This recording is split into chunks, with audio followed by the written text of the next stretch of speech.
Greetings, YouTube. Welcome back to the channel. I wasn't planning on making this video today, but the beautiful thing about not being able to sleep and going through the process that I've done now for about 5 years and trying to make several videos that I'm trying to catch up on. I'm in like the never-ending cycle of trying to catch up on videos, I promise, especially crystal opening commentaries. But is that when you drop videos as drafts in the morning while you're trying to catch up on sleep, you can then read the comments of the videos you posted. And if you missed it this morning, I invite you to check out the video I made on Kabam bringing back the tiered unit offers that went away about a day earlier than the unit store offers that were in here when, July 4th weekend happened. Now, here's what's fascinating. There were a couple of people who put together some theories on this, and I hadn't seen or thought about those theories until I read the comment, and I thought, this is kind of an interesting thing to talk about for a video, because one of the many things I love about being a YouTuber is that I can ask something that maybe Kabam doesn't want us to think about, and they can't control the narrative. They can't take down the video. They have to essentially just put up with the fact that the video exists on my channel, and that's comforting to me, regardless of how many views it makes or revenue or whatever. It's just nice that it's an open forum that I control. So Bustero, longtime supporter of the channel, appreciate Bustero, said, first off, with the unit offer, I think there's an argument that this should come back for everybody, not just those who didn't buy it in the first 3 or 4 days stated by Kabam. From then until now, those that didn't or couldn't buy those offers will have had several days or weeks, depending on when they re-release these offers, to save for them. Everyone will have had time to save more units. Now, I will say this in fairness. The July 4th offers have been the same format as they were this year for the last, at least 4 years.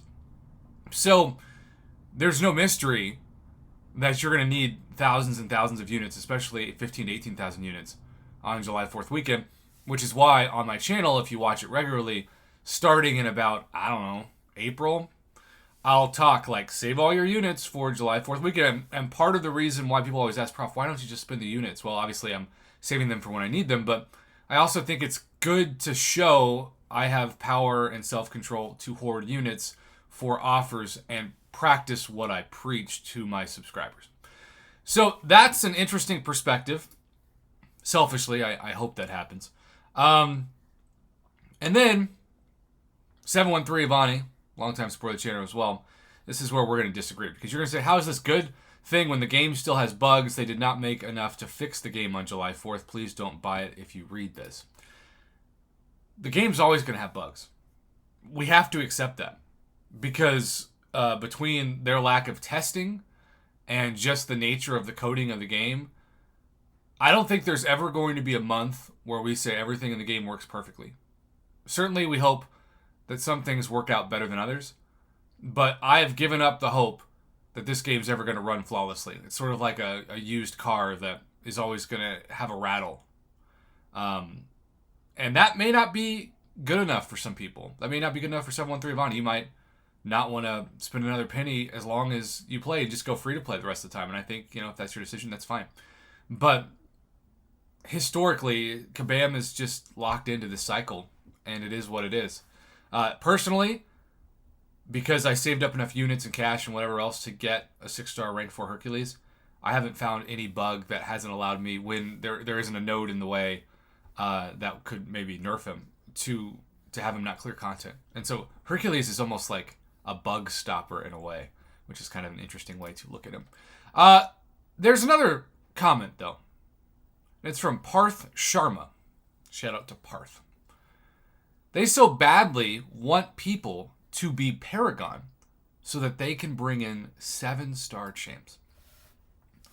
So just imagine the reason why suddenly we went from not having the ability to take 6 stars to rank 4 to maybe like 1 or 2 6 stars to rank 4.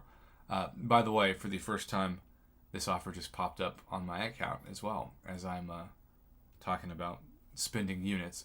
I think it's a very solid offer, but and you know, part of me goes back and forth because if I didn't have the maxed out on the level 2 revives, I don't know, maybe like we'll see. We'll see. I'll mold this over. But back to the issue at hand. Essentially what I'm trying to say is this. When you have the opportunity to suddenly in the game go from maybe one rank 4 6-star to, in my case, 6, and I'm 2/3 of the way for both Tier 3 Alpha and Tier 6 Basic to my 7th, it changes things so fast that the last time we saw this was when you could get rank 5 5-stars and 6-stars were introduced in the next month. Now, I think that's why they're so serious about alternatives to 7-stars, but I still think it's going to be controversial. So, the question is, after all of this, would you quit the game if 7-stars were introduced? If you would, I understand. A lot of people quit. A lot of great players quit when 6-stars came in. Obviously, I've got a YouTube channel. I've got a great community. I'm going to keep cranking out videos and doing my thing. But what we have to realize is if 7-stars don't come into the game or alternatives to 7-stars in the next year, Kabam feels like the game will die. You might disagree, and maybe you're right. But that's the argument they're making and that they've made on the forums. So, thanks for watching. Have a good one. Let me know what your thoughts in the comments below.